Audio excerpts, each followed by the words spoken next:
यूहन्ना रचित सुसमाचार अध्याय 11।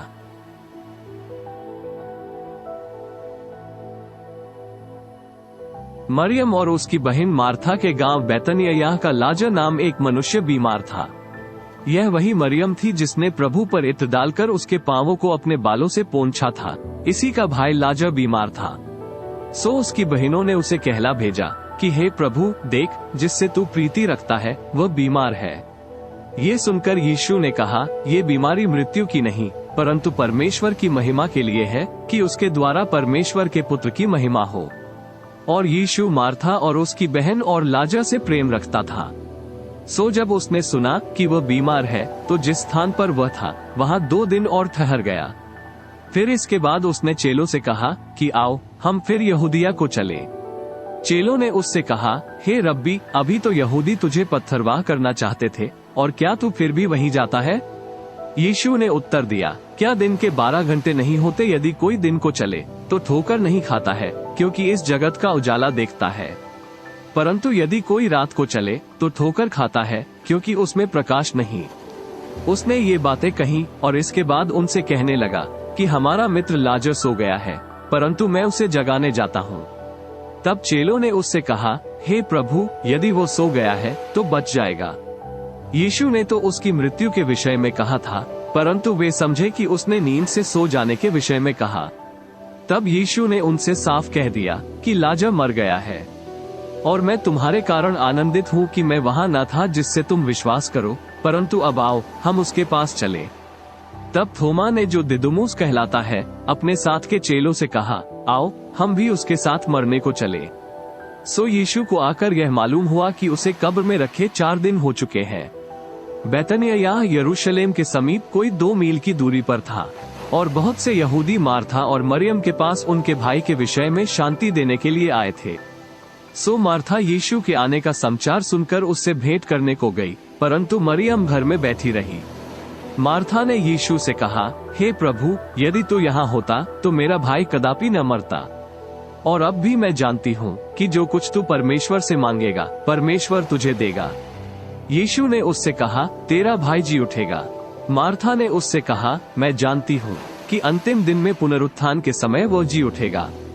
यीशु ने उससे कहा, पुनरुत्थान और जीवन मैं ही हूँ। जो कोई मुझ पर विश्वास करता है वह यदि मर भी जाए तो भी जिएगा, और जो कोई जीवता है और मुझ पर विश्वास करता है वह अनंत काल तक न मरेगा। क्या तू इस बात पर विश्वास करती है? उसने उससे कहा, हाँ हे प्रभु, मैं विश्वास कर चुकी हूँ कि परमेश्वर का पुत्र मसीह जो जगत में आने वाला था वो तू ही है।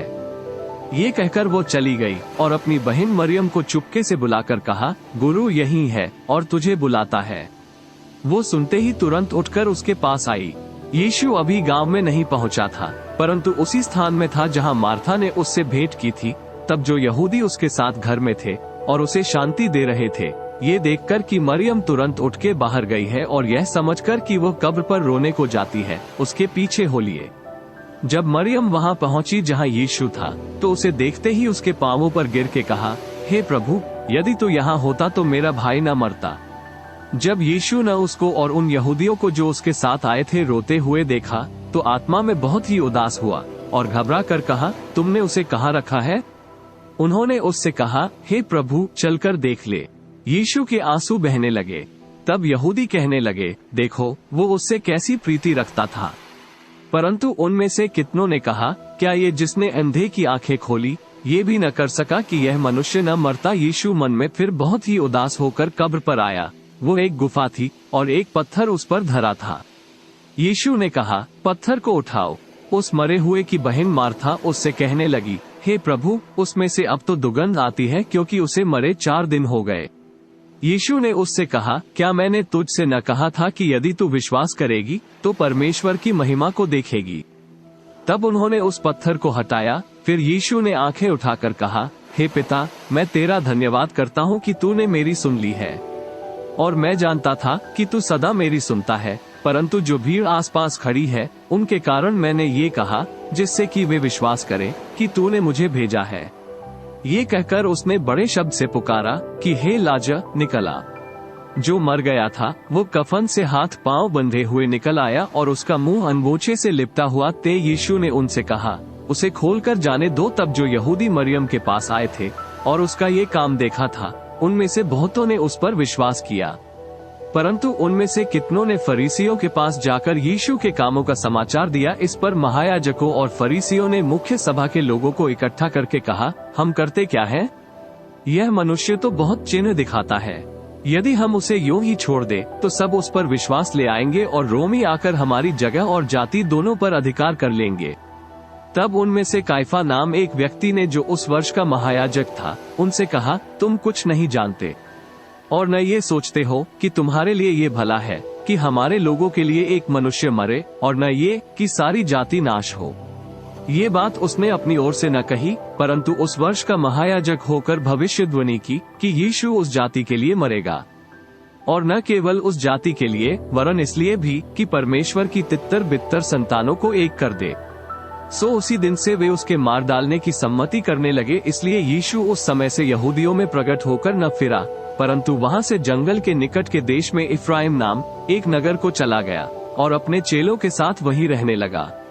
और यहूदियों का फसह निकट था, और बहुतेरे लोग फसह से पहले देहात से यरूशलेम को गए कि अपने आप को शुद्ध करें। सो वे यीशु को ढूंढने और मंदिर में खड़े होकर आपस में कहने लगे, तुम क्या समझते हो, क्या वह पर्व में नहीं आएगा? और महायाजकों और फरीसियों ने भी आज्ञा दे रखी थी कि यदि कोई यह जाने कि यीशु कहाँ है तो बताए कि उसे पकड़ ले।